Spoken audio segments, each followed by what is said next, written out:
Hier, on évoquait dans le journal le décès d'une fillette de 7 ans victime d'une méningite foudroyante à Nice. Il y a d'autres cas récents qui ont également conduit à des décès à cause de ces méningites à méningocoque. On va déjà rappeler ce qu'est une méningite et à quoi elles sont dues. Alors c'est une maladie qui fait peur, la méningite, et à juste titre, puisqu'il y a un certain nombre de décès qui surviennent essentiellement par des retards à repérer les symptômes. La méningite, c'est une inflammation des méninges. Alors les méninges, qu'est-ce que c'est? Les méninges, ce sont les enveloppes, les petits tissus qui viennent entourer le cerveau. Alors là, on voit sur la coupe, ça entoure le cerveau et la moelle épinière, le système nerveux central, et c'est là où circule le liquide céphalorachidien, qui est un liquide qui va baigner le cerveau et la moelle épinière. Alors le plus souvent, la méningite, elle est infectieuse. C'est une méningite qui peut être virale, et là, elle est généralement bénigne, ça va passer un peu comme une grippe, mais elle peut être bactérienne et malheureusement beaucoup plus grave, avec plusieurs bactéries en fonction des tranches d'âge. On sait que c'est telle ou telle bactérie, le pneumocoque, l'hémophilus ou le méningocoque, et l'Institut national de veille sanitaire estime à 2 cas pour 100 000 habitants les cas de méningite, avec 20% de mortalité chez l'adulte, 10% chez l'enfant, et des séquelles si la méningite n'est pas prise à temps. Donc à côté de cette origine infectieuse qui est la plus grave bactérienne, il y a aussi des cas un peu plus rares de méningite liés à des cancers ou liés à des maladies inflammatoires, mais la méningite qui tue malheureusement est la méningite bactérienne. Alors quels sont les symptômes d'une méningite? Alors les symptômes, c'est important de les repérer parce que la mortalité ou les séquelles viennent du retard à repérer au diagnostic et donc à la mise en route du traitement. Alors les symptômes, c'est ce qu'on appelle un syndrome méningé fébrile. Fébrile parce qu'il y a de la température, généralement de la température élevée, et syndrome méningé, ce sont des maux de tête violents, des vomissements, des gens qui craignent la lumière, ce qu'on appelle la photophobie, les vomissements, les nausées, parfois une attitude un peu en chien de fusil, enfin vraiment quelqu'un qui est pas bien, une altération de l'état général, tout ça dans un contexte fébrile. Parfois une agitation, parfois au contraire des troubles de la conscience à type de coma, dans un contexte de fièvre, doit amener un seul réflexe, c'est d'appeler le SAMU Centre 15. Alors plus difficile évidemment à détecter pour les tout petits. Alors c'est plus difficile à détecter chez les enfants parce qu'ils peuvent pas s'exprimer, ils peuvent pas dire notamment j'ai mal à la tête. Par contre, on peut voir une modification du comportement. Un enfant qui a un manque d'appétit, un enfant qui est prostré alors que d'habitude il est plutôt vif. Tout ça dans un contexte de température, surtout si la température est élevée. On sait que des températures élevées, 39, 39,5 sont un facteur de gravité. L'altération du teint, des choses que on peut voir un enfant qui a un teint pas comme d'habitude. Là aussi, SAMU Centre 15. Et puis il y a quand même un signe à repérer aussi bien chez l'adulte que chez l'enfant. Ce sont ce qu'on appelle les petites taches purpuriques, un purpurin.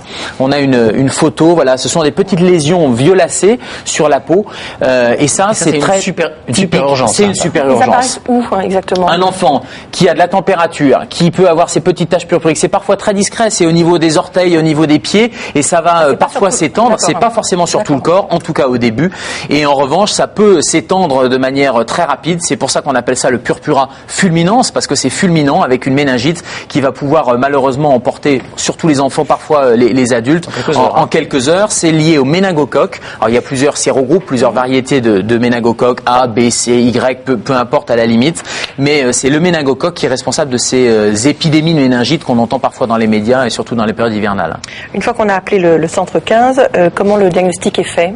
Alors le diagnostic, théoriquement, il est fait en faisant une ponction lombaire. Il peut être fait cliniquement, c'est-à-dire que si on a de la fièvre avec un examen clinique avec la raideur de nuque, puisqu'il y a une raideur de nuque dans le syndrome méningé, et ces petites taches, avec la fièvre, ça suffit pour faire une première injection d'antibiotiques, et c'est ce qui est recommandé. Si on est sur un cas où on a un petit peu plus le temps, on va faire une ponction lombaire, et là on va voir sur l'animation, la ponction lombaire, ça consiste à aller au bas du dos, faire une piqûre. Alors c'est un geste là aussi qui fait peur, ça fait pas forcément mal, mais c'est désagréable, on voit pas en plus ce qu'on nous fait, et on fait une piqûre avec une aiguille entre deux vertèbres, et on va venir chercher au contact du liquide céphalorachidien, on va venir chercher quelques gouttes de ce liquide pour pouvoir l'analyser. On voit les liquides qui est entre les méninges. Entre les méninges, et on voit que là le liquide est plutôt clair. Il va partir en bactériologie, et en 1 heure, dans tous les services d'urgence, on va pouvoir avoir un résultat qui va nous dire c'est une méningite bactérienne ou ce n'est pas une méningite bactérienne. Et donc ça va confirmer ou infirmer le diagnostic, et en fonction on va mettre les antibiotiques ou pas, sachant que sur une méningite virale, on peut très bien rentrer chez soi, il n'y a pas besoin d'antibiotiques. Par contre, si c'est une méningite bactérienne, on met bien sûr une antibiothérapie très rapide.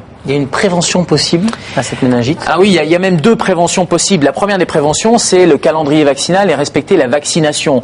La vaccination est conseillée pour le pneumocoque, pour l'hémophilus et pour le méningocoque.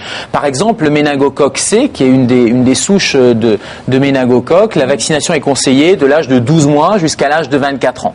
Et puis il y a une vaccination qui est une mise à jour de la vaccination, ce qu'on appelle une vaccination de rattrapage, quand les gens sont exposés exposés à un cas dans leur entourage, par exemple, qui a une méningite. C'est très contagieux. Hein. On va leur proposer, alors c'est très contagieux, on va y revenir avec le deuxième moyen de prévention, c'est contagieux par voie aérogène, c'est-à-dire par les gouttelettes de salive.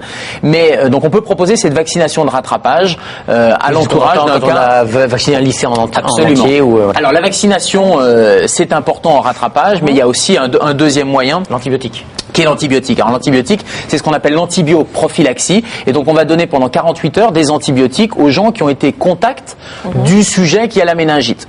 C'est très contagieux, mais ça l'est pas tant que ça. C'est-à-dire qu'il y a parfois un vent de panique, et nous on le voit très bien aux urgences. Ouh là là, il y a quelqu'un dans mon entourage que j'ai croisé de manière furtive en serrant la main ou en lui faisant la bise ou même en partageant un verre. Il n'y a pas de risque de contamination uniquement par ces gestes de la vie courante. En revanche, si vous avez contacté cette personne avec un contact en face à moins d'1 mètre, et les définitions sont très précises, pendant plus d'1 heure, là il y a effectivement un risque, et là il faut vous rendre chez votre médecin si c'était dans les 10 jours avant l'hospitalisation de la personne atteinte de la méningite. Et là on va pouvoir vous proposer un traitement qui est à base d'antibiotiques. Et juste un petit truc, quand on vous donne cet antibiotique pendant 48 heures, ça colore les urines et tous les fluides, les sécrétions lacrymales en orange, donc ne vous affolez pas, c'est normal, ça fait partie d'une des... C'est pas la maladie qui débute. C'est pas une complication, c'est pas la maladie qui débute, c'est un effet secondaire, un effet systématique même du traitement par antibiotique. Mais le message, c'est de la fièvre avec un trouble du comportement, des maux de tête, allô, le SAMU Centre 15. Et on vous rappelle toujours qu'au SAMU, on ne vous engueulera pas d'avoir appelé à tort. Vous aurez quelqu'un de toute façon au téléphone qui va vous dire si c'est une urgence ou pas. Et même pour un conseil, absolument. Voilà.